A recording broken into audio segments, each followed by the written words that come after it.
super quick video to show you how my experiment with colorizing for DIY embroidery kits went.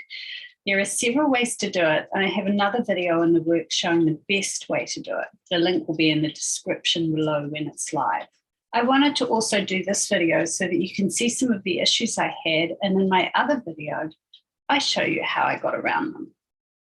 Here's a photo of a close-up of the bleed on the legs of my Put Your Best Foot Forward design.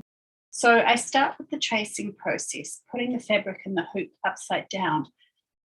Obviously with calico, it doesn't really matter, but if you're doing it on a garment, there will definitely be a right side. But I don't recommend colorizing a garment or anything which will be getting wet because water will ruin it. Once the design is traced onto the fabric, then I have to put the hoop the other way around because with this method, I stitched a border to colorize within. What I do next is stitch around the outside. I've put the fabric back on the top as it's easier to embroider. Obviously, as I pointed out, you can't colorize anything that's going to be washed or get wet. Colorizing is purely for ornamental items, although dry cleaning might be fine.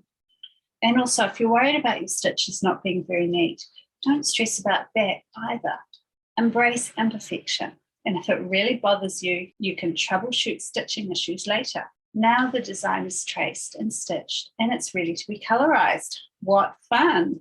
First, I started with watercolor paint, and it was a little disastrous because of the bleeding problem. I did want some bleeding within the border I stitched because PowerShell has a natural blended watercolor effect. However, this blended a bit too much. I was able to sort that out to an extent by painting over it with the felt pen when it was dry, then stitching over that. Felt pen has become my go-to method for colorizing. Not only are the colors bolder, which is my personal preference, but I seem more able to control it better.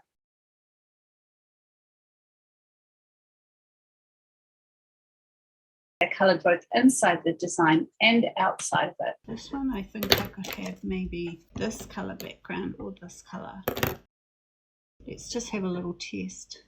I think I'll go for this one. So what we're doing is we're not going very far out.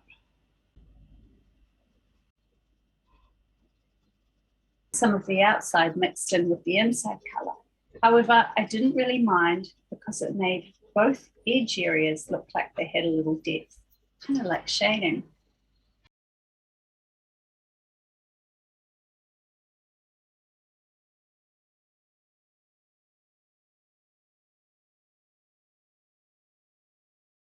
When it came to tracing the rest of the design, there were issues with being able to see the fading pens because I couldn't see the fading pens. Eventually, I tried a white dressmaker's pencil, which I could see very faintly. In the end, I decided the background designs were both simple enough to just freestyle it. For example, in the background area for the legs, there are blades of grass and dandelions. The original designs had daisies, but my palette favoured a yellow flower, hence dandelions. In the background of the power, there are swirls and wavy lines representing sand. So I freestyled that. Luckily, they're simple designs. I try to keep my designs simple enough for beginners, but still kind of cool. This video is about experimenting with colorizing, and these designs are the examples I'm using. Subscribe to my channel if you're interested.